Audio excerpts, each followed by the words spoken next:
चौबे गए छब्बे बनने, दुबे बनकर लौटे। ऐसा ही कुछ पाकिस्तान के विदेश मंत्री इशाक डार के साथ हुआ है।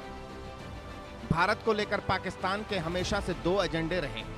पहला, हिंदुस्तान में दहशत फैलाना और उसमें नाकामयाब हो जाए तो दुनिया भर में कश्मीर का झूठा राग अलापना। पाकिस्तान में गरीबी है, भुखमरी है, महंगाई है, बेरोजगारी है, लेकिन उसे इसकी चिंता नहीं है। उसे तो मतलब जम्मू कश्मीर से है। लेकिन यहाँ एक पेच है, पाकिस्तान के दिखाने के दांत और खाने के और हैं। पाकिस्तान का कश्मीर राग झूठा है। कश्मीर के लिए उसके आंसू घड़ियाली हैं। उसका कश्मीर प्रेम नापाक है। कैसे? इसका खुलासा आज इंडिया न्यूज करेगा। लेकिन उससे पहले आपको बताते हैं पाकिस्तान के विदेश मंत्री इशाक डार की यूएन में भारत ने कैसे बैंड बजाई। अंतर्राष्ट्रीय मंच पर एक बार फिर पाकिस्तान ने कश्मीर राग अलापा। संयुक्त राष्ट्र सुरक्षा परिषद में पाकिस्तान के विदेश मंत्री इशाक डार ने कश्मीर का मुद्दा उठाया। पाकिस्तानी विदेश मंत्री की टिप्पणी पर भारत ने करारा जवाब दिया। भारत के राजदूत पार्थानेनी हरीश ने यूएन में पाकिस्तान को ऐसी लताड़ लगाई कि इशाक डार हक्के बक्के रह गए। पार्थानेनी हरीश ने कश्मीर पर पाकिस्तान के प्रोपेगेंडा की आलोचना करते हुए दो टूक कहा, जम्मू और कश्मीर भारत का अभिन्न अंग है और हमेशा रहेंगे। Mr. President, beyond the focus of today's debate, the Deputy Prime Minister and Minister of Foreign Affairs of Pakistan, Mr. Mohammad Ishaq Dar, has referred to an integral and inalienable part of India, the Union Territory of Jammu and Kashmir, in his remarks.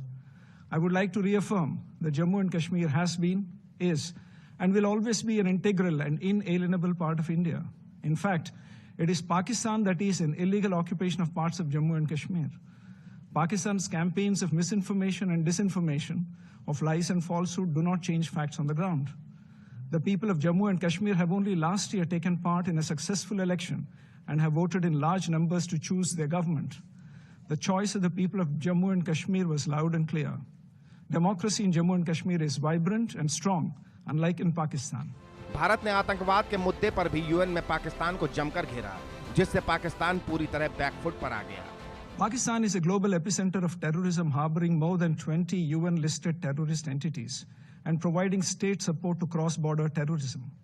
Hence, it is a supreme irony when Pakistan pats itself on the back as being at the forefront of the fight against terrorism.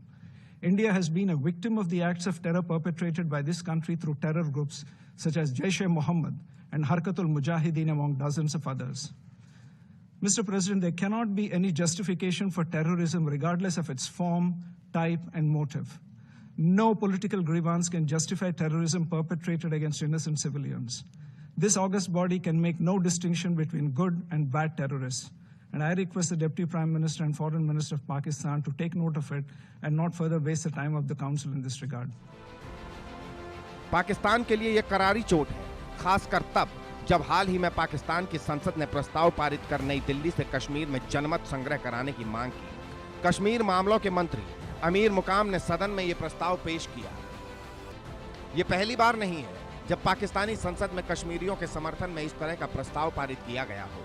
Pakistan ऐसी हरकत पहले भी कर चुका है और हर बार उसे भारत से लताड़ पड़ती है, जैसे अभी यूएन में पड़ी। भारत के यूनाइटेड नेशंस में permanent representative ambassador P Harish के द्वारा ये स्पष्ट रूप से कहा गया कि पाकिस्तान जो 20 ऐसे यूएन डेजिग्नेटेड ग्लोबल टेररिस्ट हैं उनको पाकिस्तान के में शरण दी गई है और ये पाकिस्तान आतंकवाद का ग्लोबल एपिसेंटर है।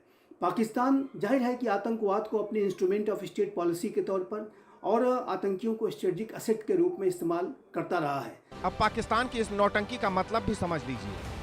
वो क्यों यूएन में कश्मीर राग अलाप रहा है, क्यों जनमत संग्रह की बात कर रहा है। पाकिस्तान पूरी तरह से एक फेल मुल्क है। शहबाज से अपना देश नहीं संभल रहा। बलूचिस्तान और खैबर पख्तूनख्वा में आग लगी है। Taliban, TTP, Balochistan liberation army ने पाकिस्तान सेना के खिलाफ हथियार उठा रखा है। जेल में बंद इमरान खान ने अलग मोर्चा खोला हुआ है, जिससे पाकिस्तान की जनता में असंतोष बढ़ता जा रहा है।